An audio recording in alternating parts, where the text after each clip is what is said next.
Hello, everyone. I'm Lauren Van Hamert. Welcome to Beltline to Broadway. I'm so excited to chat with some of the cast members and creatives behind the Women's Theater Festival production of Othello, which opens this week. So I would like to go around the screen and have you all introduce yourselves and who you will be playing in this amazing production or what your role is. Alicia, I'll start with you. Hi, hello everyone. My name is Alicia Nelson and I play Desdemona. Marissa. Hi, I'm Marissa Garcia and I play Rodrigo. Danielle. Hi, I'm Danielle. I'm sorry, I got a little starstruck. We have two Danielles in a place, so I'm always like, me? But hey, anyways, I'm Danielle Munson. My pronouns are she, her, and I play Bianca, I play Messenger, I play Harold, and I play Clown. Come on, characters, come on. Transformational. Right. And Nubia, she's the company cheerleader, as you can tell. But who do you play in this production? Hey y'all, I'm Nubia Bucks and I play Othello. Awesome. And Sarah. Hi, my name is Sarah Shin. My pronouns are she, her, hers, and I play First Senator and First Gentleman. Hey. Do the first. Do the first. And Johanna, I wish the cast liked each other a little bit more. I can see there's so much, attention. But Johanna, could you introduce yourself for those of us, or for those people watching who may not know who you are? Sure. Hello, I'm Johanna Maynard Edwards. I am the Executive Artistic Director of the Women's Theater Festival, and my role in the production is more just producer. It's more logistic and support. Yes, producer extraordinaire, I'm going to say at this point, because Women's Theater Festival, for those of you who might be watching from outside the area, has been killing it throughout this pandemic. They started right away, and they just kind of embraced the technology aspect and started. I guess I want to start talking about Othello, because this is one of those Shakespearean plays that some problematic themes and elements, many of which may have been considered groundbreaking or ahead of its time against a 17th century backdrop, but which are kind of troubling now. So I feel like this production is a bit of a reclamation of Othello, or a refresh in the best possible way by Women's Theater Festival and an all-Black femme creative team. So can you speak to, and Nubia, let me start with you. Can you speak to this production of Othello and its relevance at this moment in our American history? Yes, thank you. I feel like Othello is sadly it's timeless, right? And in the issues that it addresses. This particular production of Othello is revolutionary. I've been saying Yes. Since the beginning, right? Since I even saw the casting call, I said, wait a minute, hold Hello? up. It's revolutionary in the way that we are tackling mental health in this production of Othello. And it's not something, and we're not shying away from the racism embedded in this play and the misogyny embedded in this play. We're not shying away from, we're not letting anybody off the hook. We're also not shying away from anti-Blackness within the Black community. So Yes. that makes it revolutionary too, because I can't speak for anybody else. I can speak for myself. I come from a people who we don't like to talk about the self-hate and the anti-Blackness within, and Yep. that makes this play different. And again, we're not apologizing in this play. We're not victimizing in this play. We're taking accountability in this play. We are owning up in this play. It's raw, it's raunchy, and it's It's going to have people facing a lot of stuff that we've hidden beneath the surface. It's going to have a lot of people shook. Because the fact that I've never seen a version of Othello where we get at the mental health, I've never seen an Othello grapple with his mental health. Yes. Mental health, you know, and so that was big for me. And the humanizing these people, humanizing Othello, because I'm not sure Shakespeare saw Black people as human. I'm not sure what, you know, Shakespeare was thinking at the time, right? But when you read Othello, you can tell that, A, this is not a story of the Black experience, right? This is not my story. This is not any Black person's story. And so it speaks to how far removed Shakespeare was from who we are, who we would be, who we were as a people. And so knowing that was one of the first things our dramaturg said, and it set the tone. I don't want to do Othello thinking like, this is a representation of us. It's not. Yes. Yeah. Yeah. Can I just piggyback off of what she just said too? Absolutely. So I also, everything Nubia just said, and I think two more things just to add on. Two more things that we're tackling in this play is also the danger of white womanhood and also colorism. Yes. And I think that a lot of times we talk about, you know, straight white men as this epitome of privilege, but we don't talk about how much privilege white women have and the danger of white womanhood as it relates to Blackness, especially because this production is taking place in an all girls college, you know, and having women and you would think that, you know, as women, this would be a safe space, but maybe not for Black people. It's not, you know.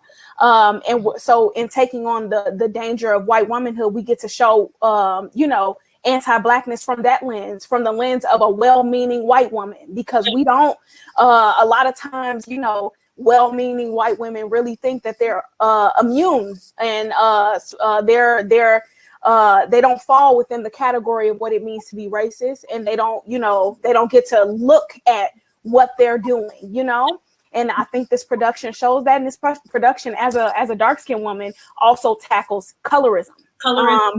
And for me, as a dark-skinned woman playing Bianca, that was a shock to me, even being offered that role, because most of the time when we see Othello, we see a Black man surrounded by white people, and then Bianca is the spicy Latinx person. Yeah.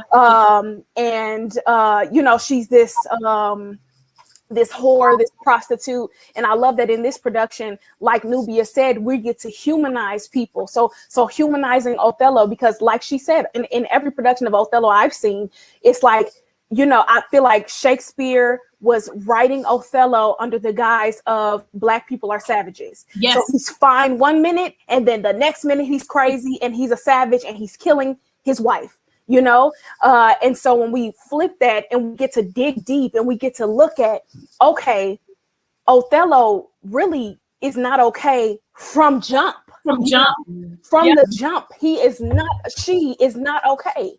And when we explore mental health, as Nubia said, and we dig deep into how he has not been okay from the beginning, we get to humanize this person. Yeah. And to speak for, I'm sorry, I don't want to speak for you, Nubia, but to speak for Bianca specifically, Bianca is just this whore. We don't know that. Can I curse on this channel? Can I say curse words? You can. Okay. The only person we know Bianca is fucking in this play is Cassio, but yes, she's a whore. Yeah. Like, and she's a whore because all of these men have said she's a whore. Why is that? And we also know that story. I believe that, you know, Iago is the person that started spreading these rumors that she's a whore. And why would that happen? Because a lot of times when men can't get what they want from you, they want to spread rumors about you, and they don't want nobody else to have you if they can't. You know? So as Bianca, and looking at her and humanizing her story and what she's going through with Cassio, not only as a dark-skinned woman, but also as a dark-skinned plus-size woman who's been on the side of, you know, men wanting to hide you from the light of day. They want to be with you, they love you, but they just don't want you to come out in public with them. I've experienced that side of that, and digging deep into this character of Bianca and finding out, oh, she's not a whore, she's not a prostitute, she's just dealing with this man who loves her behind closed doors. But as soon as she, comes to where he's at, he like, oh, wait a minute now, nobody told you to come over here. And a lot of my musings, and one thing I've loved about this process is that, being in a room with all Black femmes, I don't have to feel uneasy about bringing my Blackness in the room. And a lot of my musings for this character have come from the movie Friday. So in Friday, everybody know that scene when Smokey is meeting up with the girl and she gets out the car and he's like, hey, okay, you know what? I'm gonna call you, but don't ever come over here. Don't ever come over here. And it's why? It's because she is plus size. It's because she's fat, and getting to dig deep into those issues and flesh out this relationship. Because when I first came to the table and I said, hey, I don't think I'm a whore. And I don't think I'm a prostitute. I think me and Cassio are together, and he's fronting in front of his boys. He's fronting in front of his friends. Yeah. And to have Jamaica say, I think the same thing, was so refreshing, because I was scared, as a dark-skinned, Black woman, it's the intersectionality works in two ways, in that, I can either have all of my femininity stripped, or I can be over-sexualized. Yeah. And so I was like, which one of these might it be, and to come in and figure out, okay, we're not going to do either one of those. We're going to make her into a full human who's in love. Come on. It was such a refreshing experience, but I want to leave space for somebody else to talk. I love that though. You're just touching on so many bigger themes in this play, which is why I think this is going to be such an exciting production to see. Nubia, you mentioned the dramaturg and the intimacy director, the incredible Monet Noel Marshall. Yes, I feel the same. We all feel that way about her in this community. I want to talk about this for a minute, because I think intimacy direction is so important. I know, because Johanna and I have had conversations about this, how important she thinks intimacy direction is, and how that's just worked into almost every production WTF does. It's not even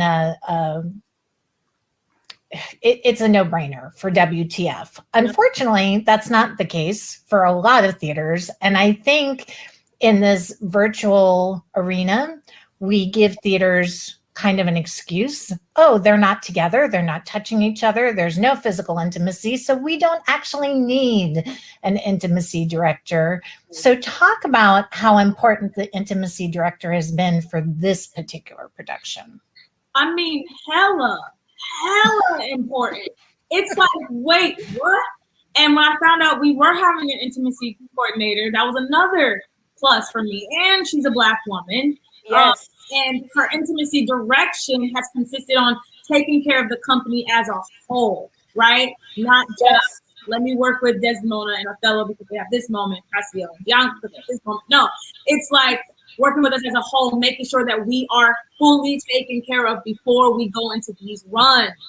And Jamaica's vision for the intimacy and the violence in this play is solid. It's beautiful. She's kept us a priority and kept us safe by not having us emulate, right? We don't want to be sitting in at home. I don't want to be at home faking a seizure, right? And so we were able to have negotiations and conversations about making sure that we are completely safe. I don't have to pretend to be, choking air or strangling air, right? We just don't have to do any of that. There will be, I don't want to give anything away for folks who haven't seen or haven't seen the show, but it's been so safe. And Monet has, oh my God, she makes sure we're breathing. Are we connected?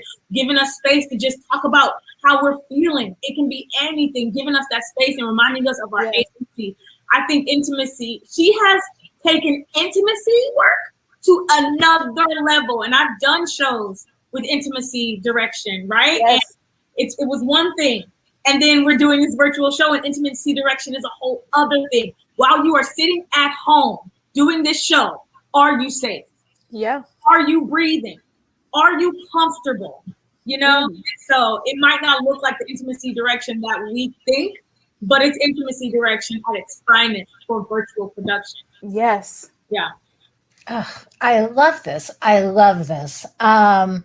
So talk to me. I mean, you are all over the country. Some of you are on the West Coast, some of you are in Midwest, some of you are here on the East Coast, but not in North Carolina. So talk about the collaborative process, working with a team that is scattered all over the place.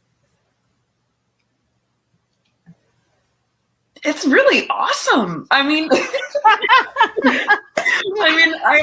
I so desperately wish that I could see everyone in person and just hug you, because I feel like the work that we've done as an ensemble together is incredibly powerful, and just getting more and more powerful with each new go at it, with each time we dig deeper. But it's one of the beautiful things about this new pandemic world is that now I feel like my connections are broadening. I get to work with people who I maybe wouldn't have been able to work with before. Yes. And then wonderful things, I get to work with people I've been to school with, and people who know people that I work with. And so it feels like, even though we're very spread apart, it feels like we have created a community. Yes. And it's incredible. It's really special. And now I just want to do it all with everyone on a real stage. Yes. Yeah. Right. Yes. And Alicia, I want to stay with you for a second. You've said that participating in this production feels like a continuation of a family legacy for you. So can you speak to that a little bit? And what's your family's history with Othello? Yeah, so my grandfather on my father's side played Othello long before I was born. My grandfather was a Tuskegee airman, and then after he retired, he was an actor. And he played Othello actually in California, and I never got to meet him. But then when I was a senior in college, I was doing my senior performance thesis, and I was one of 2 Black women in my class, and our identities were never really acknowledged or appreciated. So I decided in my thesis to do a monologue from Othello, and it just so happened that that was when I learned that my granddad had played Othello. So it felt like that was kismet, right? Like that was me and my granddad connecting in some sort of way. And so I talked with Jamaica about this, but I have this love-hate relationship with this play because I never got to meet my granddad. And yet in this play, I feel like I've gotten to kind of touch his legacy. But at the same time, I acknowledge how much harm this play does. Yes. And how much harm it has done. Yeah. And yet how, like, at the same time, it feels like it's given Black actors a place on stage, even if it's a place that is violent towards them. So to me, it feels really special to be working on a production of this show that is daring to dig deeper. Because not only does that feel good to me, it feels like my granddad is like, yep, that's what it should have been. And that's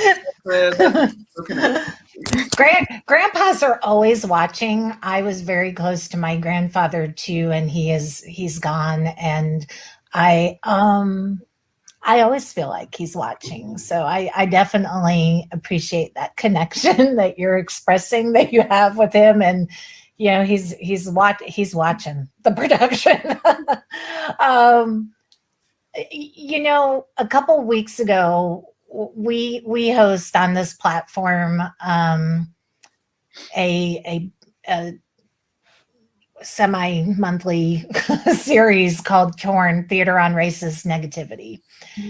And we had a couple of Asian American actors on the show a couple weeks ago, and they talked about the fact that as Asian American performers, they felt invisible. They felt like they just weren't seen.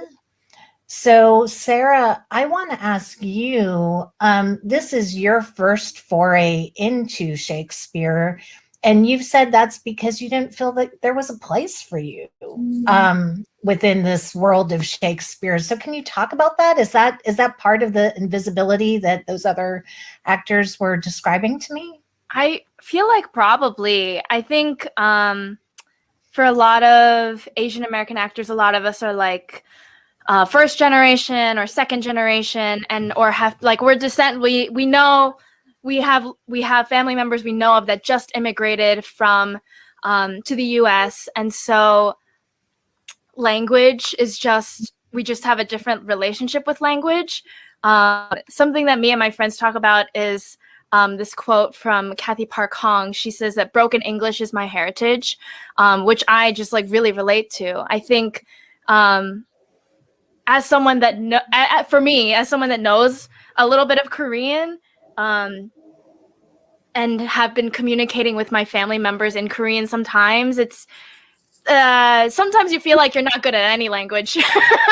Sometimes you feel like, you're not, the English is not it. Or like, it's so hard to find the words. And so I think when I have interacted with Shakespeare during college, it was always just something so intimidating for me because there was so much about the art of the words, and I had trouble just like public speaking and just like talking was something that I was shy about growing up and throughout, that I still like am figuring out. And so yeah, I think it's the to be here and to be seen, to be acknowledged, and to be in this production talking about like, you are Asian American, bring that to the space. Let's talk about the model minority and how that has pitted Asian and Black communities against each other under the umbrella of white supremacy. Like, to just like talk about that and name that is so powerful to me. It's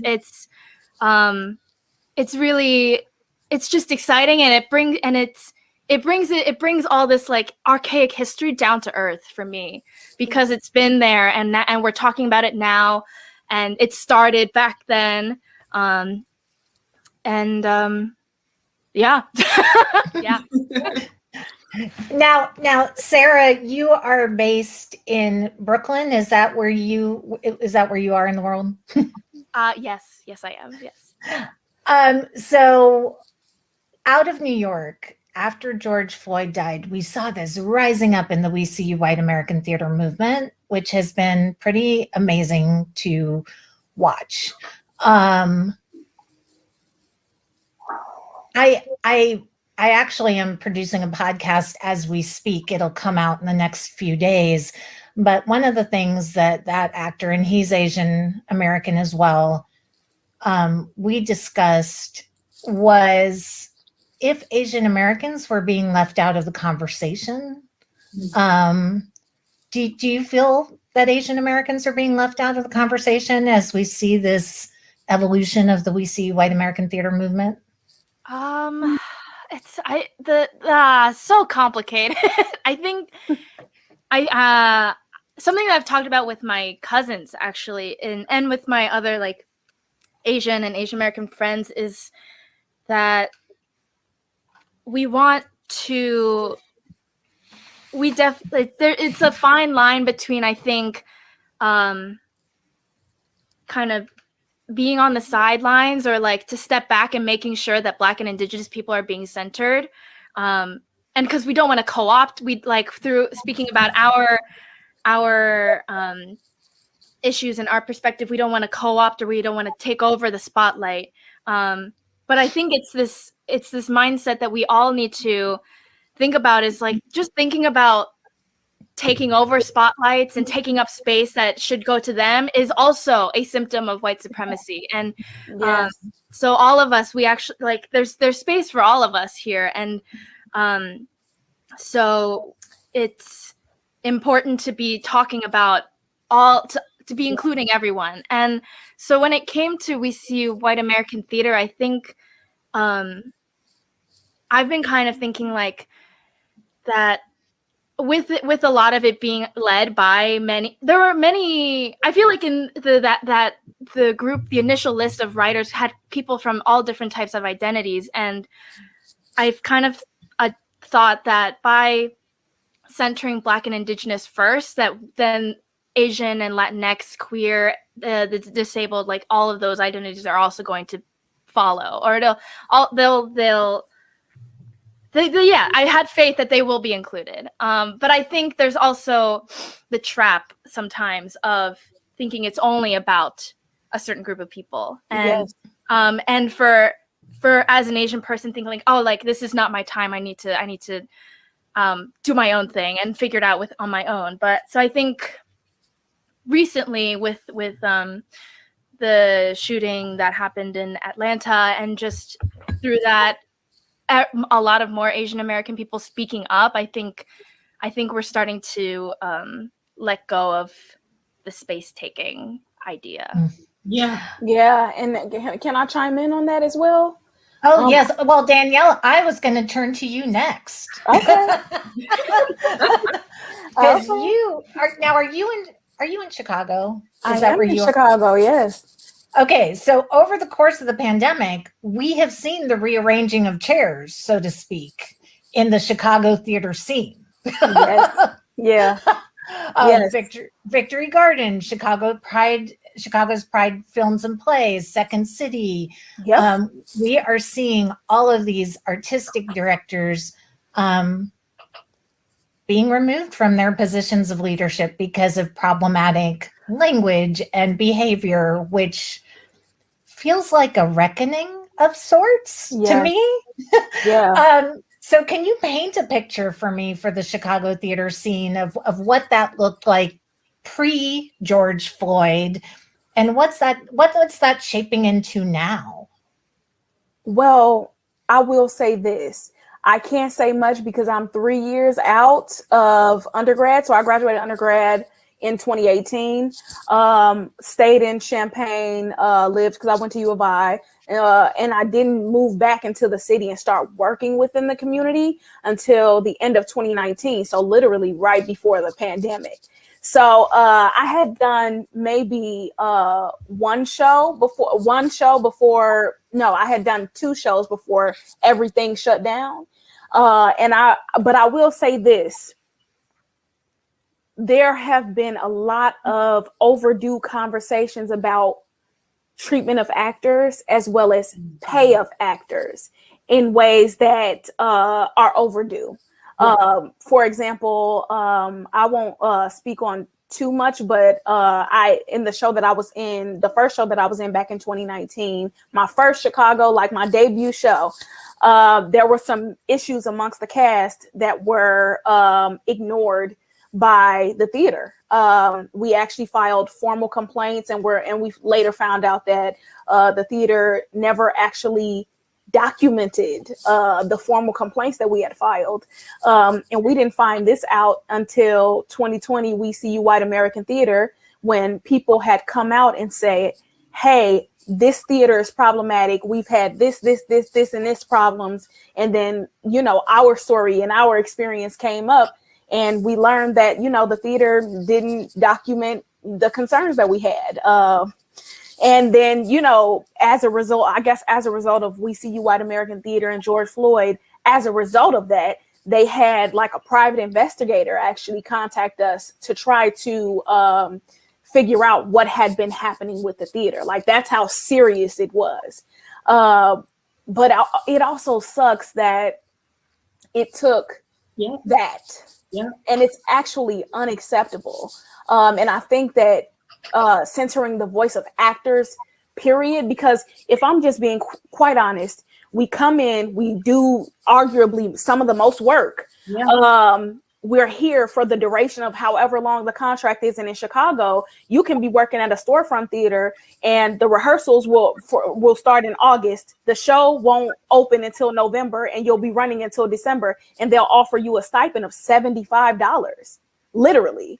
Yes. The show. The show in question that I am talking about, I was paid $90 for, and I was a last minute addition. I entered the show 12 days before our first preview and had to learn 80 pages of text, 4 different character tracks. I had to learn 3 different accents, and I was paid $90. So I think that the conversation of how actors are treated needs to happen, period, because we're coming in doing the most work for the longest. We have the longest contract, and we're paid the least every time. Yes. And when we think about these theaters, how they sit down and make a budget for, you know, directors, for producers, the artistic directors are making hundreds of thousands of dollars, and actors are getting paid $90 a piece, and there are only 7 actors in the show.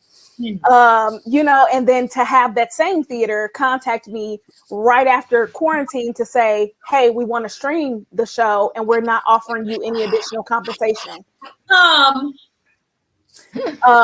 So I think this, and a lot of people, I think a lot of people are like disillusioned. Like Chicago is a great city. And like how you mentioned, Victory Gardens Theater, Goodman Theater, Steppenwolf Theater, all of these big name theaters are all equity theaters. So a lot of us who are not equity are not really working at these theaters unless you know someone. You know, like if you best friends with the person who directing the show, of course you're in the show. You know, they're gonna cast their friends. But if you are not, you're doing storefront theater, and storefront theater does not pay you. They don't care how you feel. They're not obviously not documenting our pains and our, you know, experiences. So, I mean, I guess to answer your question about what's happened afterward is, you know, theater companies are paying more attention to how their actors have been treated, which is honestly shouldn't be celebrated. It's the bare minimum. Yes, it's the bare minimum. And their theaters are investigating how they're paying their actors, because there should not be thousands of dollars worth of a pay gap between the scenic designer and the actor, you know? Yes. I can't. Yes. all of the shows that I've done in Chicago thus far, because I'm not an equity actor, have been attempting to pay me double-digit stipends for 6 months of work, 7 months of work. You know, I had a touring Shakespeare in the Parks offer me $100 for 7 months of work, in which I would have to find my own transportation to different parks in Chicago. And God forbid if you have a car, because if you have a car, it is you literally contractually. How do you say that word? Via your contract, you're contractually obligated to carry the set in your car. Yes. Get out. Yes. Get out. So you can be a roadie and the star of the play. If this was Chicago theater, Desdemona would have the set in her car. It does not matter. Othello would have the set in his car. If this was like touring Shakespeare in the Parks, you would have the set in your car. Yes. And then you'd have to put it together, right? When you get there, you'd have to set it up. Yes. Then get in costume. That's in your contract. Yes, in your contract. And guess how much they're paying you? $100. That's it. The $100, gas, all of that stuff. You figure that out yourself. That's the one fee. You know? Crazy. So yeah, when we mention these big theaters that are making changes, honestly, we're not including actors who will probably never see those changes in the conversation, because, you know, these small theaters, they might make a change. You know, the theater I just mentioned, they made a change. They might make a change, but they're taking advantage of the fact that there's always going to be an actor that's going to say yes. And especially if you graduated from the type of program that I graduated from, where, you know, being a yes in the room and saying yes to everything that's offered to you is celebrated, and it's actually encouraged. So if there's an actor fresh out of college, absolutely they're going to be like, yes, I'll play Desdemona and I'll understudy, you know, like Othello for $3. Like, they're going to say yes to that. See, this is a culture that has plagued the community of actors. We are trained in these undergrad and grad programs to be yes people. People be doormats, actually. The room before you hit the room, after you leave, so that you can keep relationships, so that you can get hired again, so that you can get another job. Like, and that's God forbid you're black. And God forbid you're black, dark skinned. And a woman, because anything you say will be angry. Yes, or difficult, or complicated. And this was my issue in grad school. And I said, and you know, well, we don't have to go down that road, but what I will say is that this is what I love about intimacy direction. And this is why Sarah Lozoff, who is an intimacy director, I met her at the Oregon Shakespeare Festival, changed the game for me when she said, you have to know that you can say no. And not just to wanting to kiss somebody, wanting to be touched or hugged or whatever the case in the show, but you can say no before you even sign a contract. You can say no, I want this, I want that. Agency. They don't teach us how to have agency in these programs. They, especially if you are a POC. Agency what? Agency how? Agency who? You mean I can actually say no and not be looked down upon as this angry black woman? Yeah, and they actually teach you in these programs sometimes that saying no could be the end of your career. Facts. Which is why a lot of people don't do it. Because they're like, if I say no, I'll be blacklisted. Like, no, this is not 1998. No, and this is why I was ready to walk away from this craft altogether, because I was closing shows with more trauma than anything. I had to deal with that. I had to unpack that. There wasn't a director or an intimacy coordinator to help me post show. You know what I'm saying? And so I wasn't ready to put my body through, or my mind through that again. So I was ready to say no. And they want you to be traumatized. Yes, because then they'll tell you to use it. Exactly. They want to exploit your trauma, especially as a black person. And it's like, that's what I loved about being, and that's what I love about being in this show. Jamaica works for me. She is very, very, very clear about me not tapping into, because the show is enough.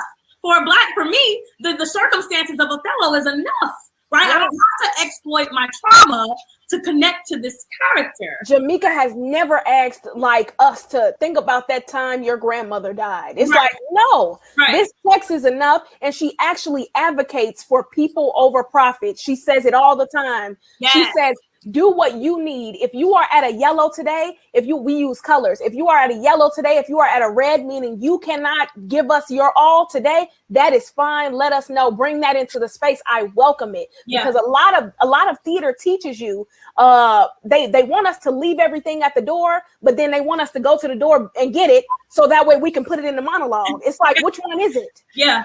Let me do open heart surgery, but I'm not going to be the one to close you up. Right. Just go sit down. Go breathe or something. You know, take a deep breath. The sigh of relief. That's what you can do. Sorry, Lauren. As you can see, me and Danielle, we could go on, Lauren. All day. You guys are a passionate bunch, and I am so here for it. You have no idea. So you just, please. That's what this platform is for. But Nubia, I want to tease out something you said, and I'm going to start with you, and then I'm going to go to Marissa, because you're in kind of different spaces here. Nubia, you are a teaching artist, and Johanna introduced me to this incredible woman, Nicole Brewer, who's doing this incredible anti-racist work. She's worked with Women's Theater Festival. I was able to take a class with her at SETC because Johanna told me to, but I'm so glad she did, because it literally changed my outlook. But Nicole was on my program, and we had a conversation about this, and she said she really believes that anti-racist theater systems start at the educational level. So what I hear you saying is that's where we need to begin these conversations. So Nubia, is, as a teaching artist, do you concur with that? Absolutely. Anytime I talk about, Shakespeare or graduate programs or undergraduate programs, I always say, this is where the work starts, because these actors, these white actors, we are sending them out into the world just as privileged as they came in, right? And these black actors, we're sending them out into the world, these POC actors, we're sending them out into the world stripped of everything that who they are. When you go in one way and you come out not even knowing who you are. I had to You come out not wanting to act. Exactly. I had to do a Katori Hall monologue for an audition, and Katori Hall like, I'm from South Central, so the way Katori Hall writes, it should come out of my mouth like milk and fucking honey. Like, I'm just like, I can vibe with this shit. But I couldn't even do the Katori Hall monologue because I had voices in my head telling me about what good speech is and how to talk white. And centric principles that infiltrated who I am and completely stripped me of all of my black standard American accent, general American accent. Good speech. And so when I overly agree, because if not, these programs will continue to be acts of violence against people of color. That's what graduate programs are right now, and undergraduate programs right now, PLCs are acts of violence unless we change the pedagogy completely. Yes. Shakespeare cannot be the thing that makes a person great. You cannot tell me that good speech is talking white. I already get that in my community when I already hear people telling me you talk white when I'm just being intellectual. I cannot equate intellectuality to whiteness. I have to be able to equate intellectuality to blackness because we were royalty before we were enslaved. Let's be very clear. Our history and everything about us is stripped in these programs. And so it is imperative that we change the curriculum and we change the people creating the curriculum because they don't look like me. They don't look like me. They don't sound like me. They don't walk and talk like me. So I was told that I was too black. I was told that I was too black in my grad program. Too black. Do you know what that did to me? Diminished me. I had no idea what it's abuse.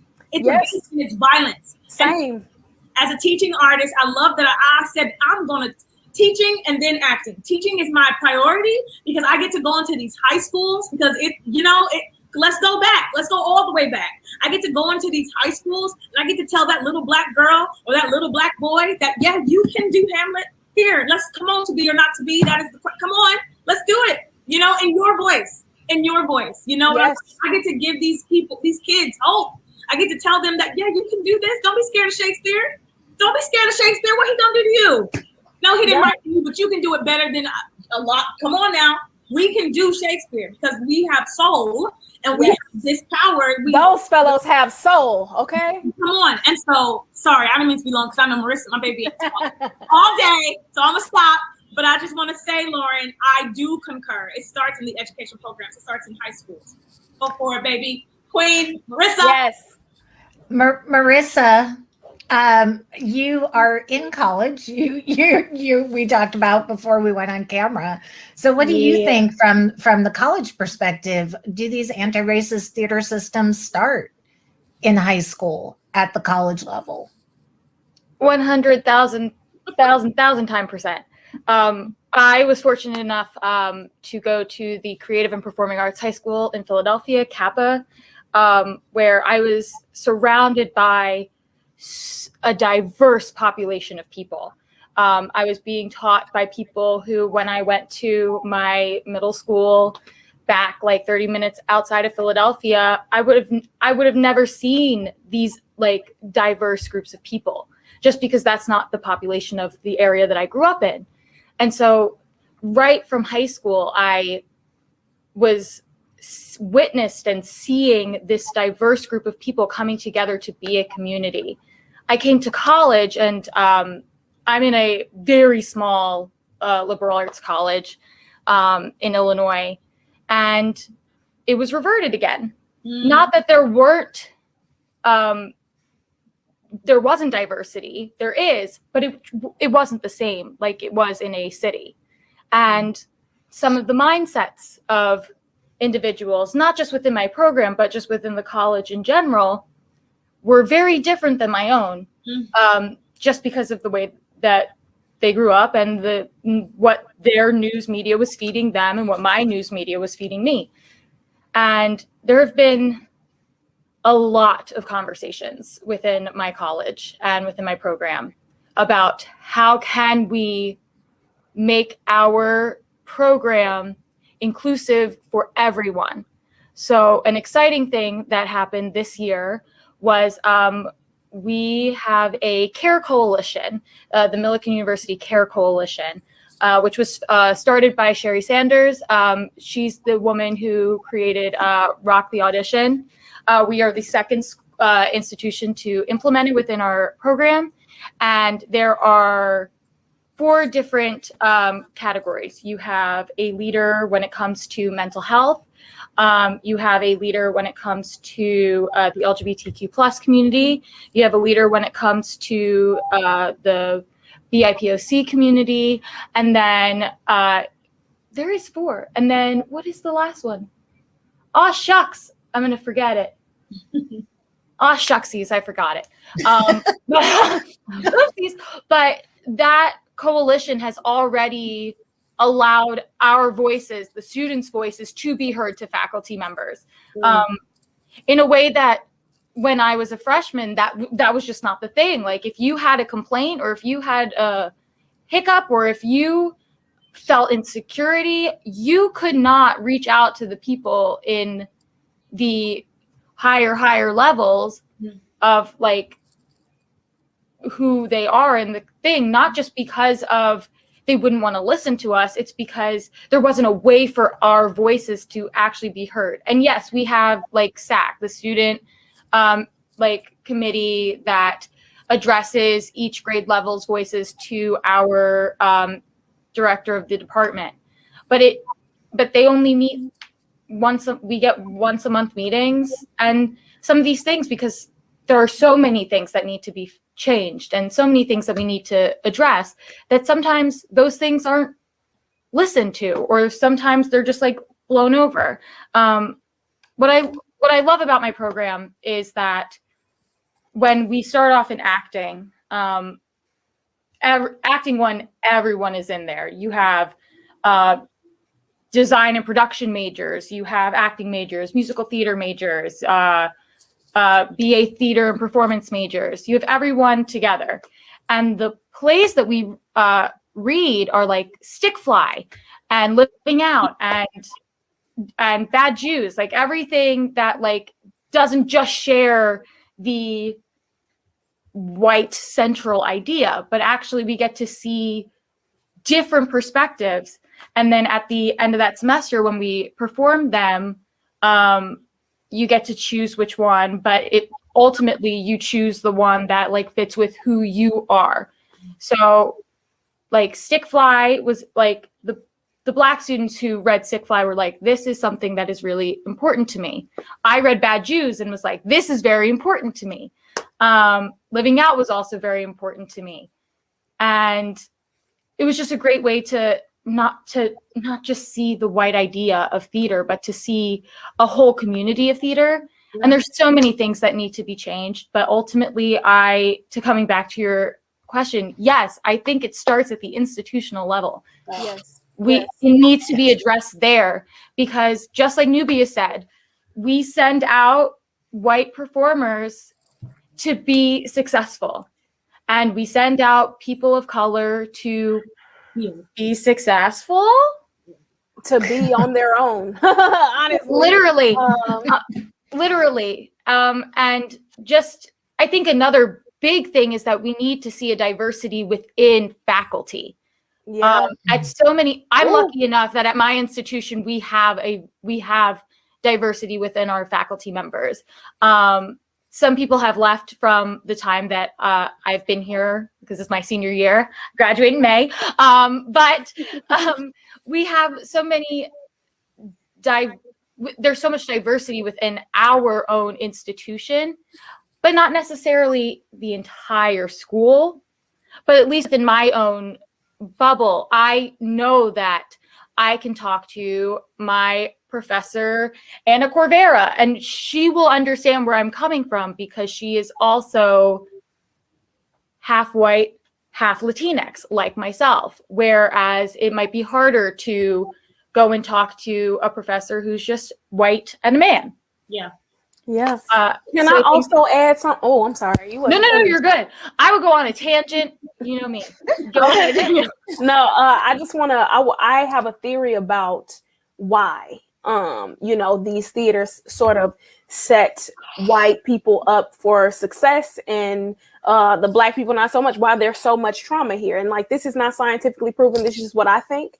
I think that, well, it's not backed by scholarly articles, but I think that the reason why these predominantly white institutions want to put us through so much is because I think privileged people, i.e., you know, white, cis het, male, privileged people think that trauma makes you rich, and not rich as in wealth, but rich as in edgy and substance. It gives you more substance. They think trauma makes you rich, but you know, people who are not privileged, you know, POC, oppressed people, period, we know that trauma keeps you poor, and we want nothing to do with it. Yeah. So when we go into these spaces where they're telling us to use it and think about the hardest thing that ever happened to you in your life, the privileged people are thinking like, well, you know, my mom, you know, wouldn't let me use her Black card the one time I went to New York, but the you know, people of color, or the, you know, people who experience some form of oppression in the room are like, I've experienced hella shit, and I would rather not think about that while I'm trying to do this work. Yeah. You know, because we start doing the work anyway is because we've been through so much, and theater our lives. Helps us escape that. We're trying to escape, Yeah. and white people or privileged people are actively trying to suffer. The whole pedagogy of method acting is built around white people suffering, like literally putting themselves through suffering. And people of color don't need to do that shit because we've been suffering. You know, oppressed people don't need to do that because we've been suffering. We know what it is, and we don't want to have to do it or see it. Yeah. You know, we're here to escape into a story. And what happens is when you put, you know, students through this, the white people get to walk out, you know, into the world, go get their Starbucks coffee, have their rent paid, not have to worry about a place to stay. The privileged people get that. And then the people who experience oppression, we get put through all of that. And then we also walk out of the class and we're back in our reality that's putting us through everything else. Yeah. You know? Seriously. And Danielle, don't ever say that you are not, you know, too scholarly here. What? You are an expert in your own lived experience. So it doesn't matter if we've got scientific data to support. Can we what put that you're on a saying. t-shirt? Right? I want to put that on a t-shirt. Yeah. We're the scholars of our own living experience. Yeah, please, Johanna, you're the queen of merch with WTF. Get on that. I'm putting the note. Also, I want a Venice College t-shirt. Thanks. Yes, thank you. Marissa, Venice College merch in the works. All right. So yes, Nubia. Marissa had said something very important about having a diverse faculty. And I love it. I love it. I love it. And I just want it to be, I want to put it in the room that it is important that when we're inviting POCs onto our faculty or our board, that we're not putting the work of dismantling the system onto them as if they are going to be the savior that saves all the POC or the spokesperson for all the POCs in the program. Because I think that pressure is why those same POCs quit.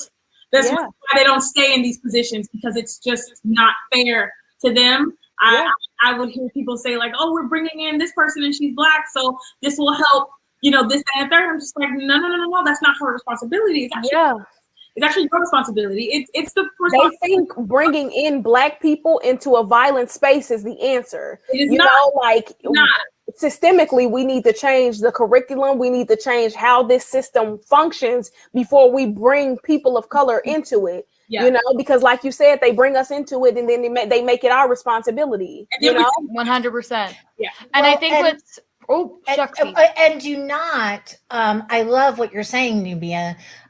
Do not task the Black and brown folks who you're bringing to the table with the burden or the brunt of the emotional labor. That's not what this is about. It's not their responsibility. It's their responsibility to do what every other person who has been given that job before to do. It's not on that. It's not contractually in the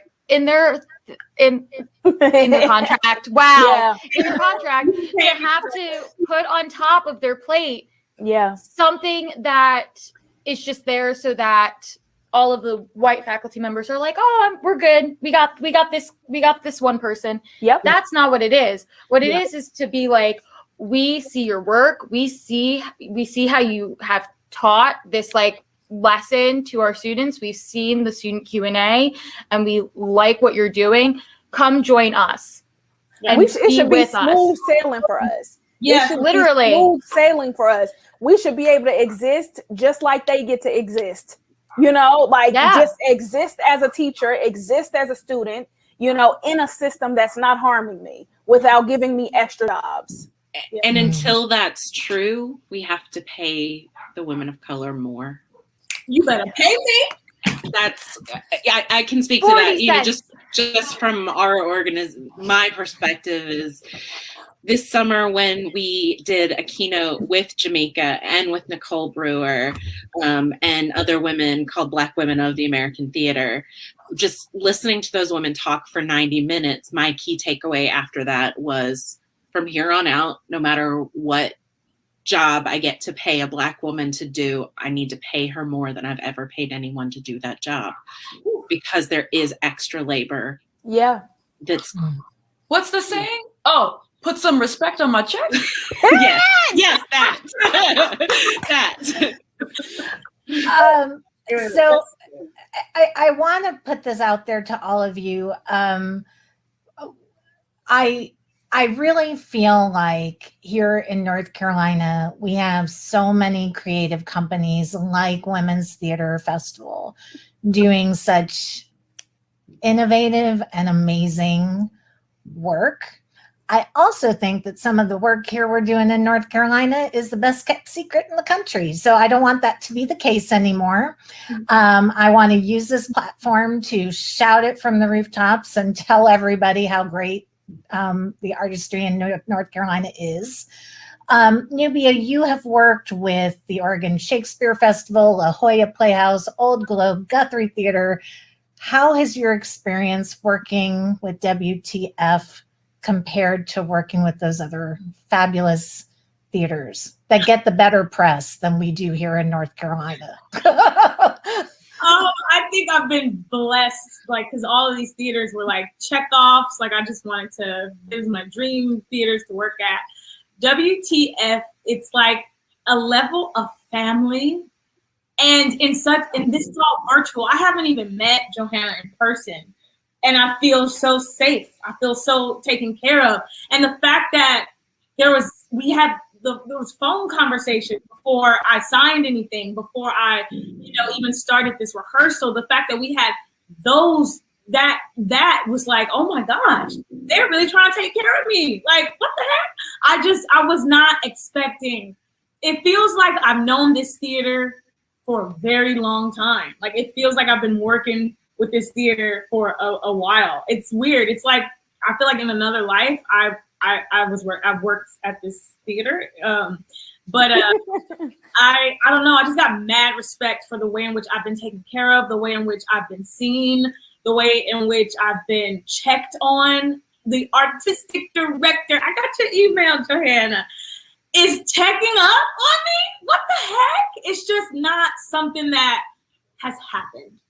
And so I freaking love it here. And I want to stay here, Johanna, just a little. Okay, me too. Can I put my application in? I'm ready. You already have an alum from my school who's also in like the upper head. So like, let me stay, please. Okay, I'm trying to go where the money reside. Okay. Like wealth and not just like money, but in the way we've been treated. Right, that's for the actor. It's yes, the money matters because we make pennies, but like the wealth is in how people treat us in these spaces. Yes. And so I have felt amazing, and I just can't wait for the next show. Yes. Yeah, this company is amazing because care comes first. Yes, acknowledgement comes first. Yes, patience comes first. I mean, I've worked at theater companies where the artistic director doesn't even freaking know my name. He confuses me for the other mixed chick in the room. But getting emails from Johanna saying, do you need anything? I know you're in California, but do you need anything? Can I help you out? I'm just sitting here like, can you get my lines in my brain? shocking to me that this experience feels so out of my realm of comprehension. Whoa, yeah.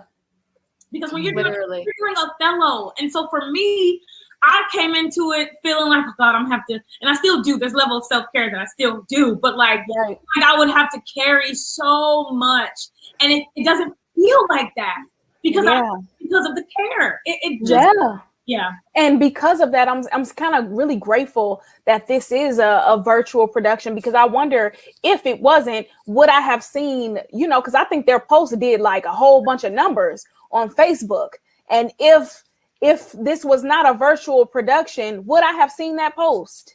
You know, like, right. Because I literally submitted based off of you know, the audition posting, and then also on Facebook. So, and then when I got in the room, I was greeted by people who knew who I was. They was like, "Oh, Danielle, you in the shot." I was like, "Wait a minute, how y'all know about that?"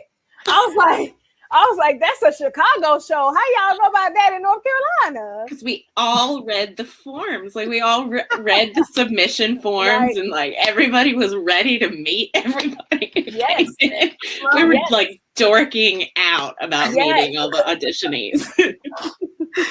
I love this so much. And Johanna, I am so ridiculously proud of you because I remember not that long ago, you and I sitting at Panera having conversations about where the Women's Theater Festival was going to be going, what direction it was going. And look at this, you've got this panel of national artists singing your praises. So it's amazing how far this company has come, even in a pandemic.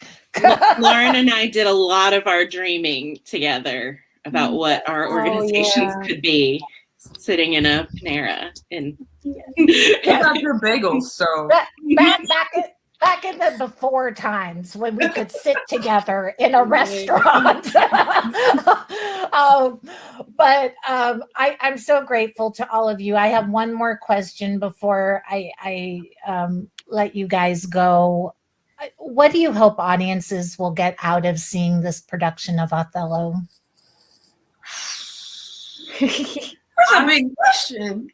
Yeah. I hope for my own community that it'll open up conversations about mental health and how we neglect our Blackness just because we want to be in closer proximity to whiteness. And I hope that we are able to check our own anti-Blackness. And I hope that white people are able to, because the play won't let you off the hook for my white folks.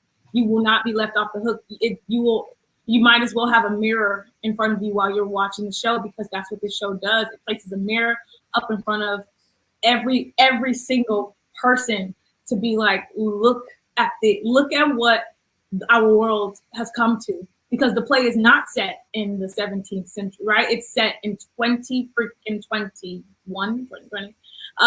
And so it's like, give or take. Look at where we are. This is where we are. And this is not an adaptation. This is, I mean, yes, it's play on, right? But it's so raw. We're not covering up the fact that Othello is called an ape, a monkey, a this, a that. Like, we're not hiding. So we're calling out everybody in this show. And I just hope that we are able to sit in that discomfort and then do something about it. I'm all here for the conversations, right? But then we gotta do something about it. Like, really do something about it. That's what I want. I think there are two prongs of things that I hope come from this, right? I hope that people recognize the violence of striving towards white adjacency. That no matter who you are, if you are not white, whiteness can be harmful to you. Yeah. And striving to fit into that box that they want to put us in is going to be traumatizing, and in some cases it will kill you. In the case of the show, tragedy. And also I hope that seeing these words come out of the mouths of femme presenting individuals makes clear how misogynistic this play is. And how misogynistic a lot of Shakespeare's plays are. We are individuals calling each other a whore, being obsessed with someone's sex life. Like, it's none of your damn business.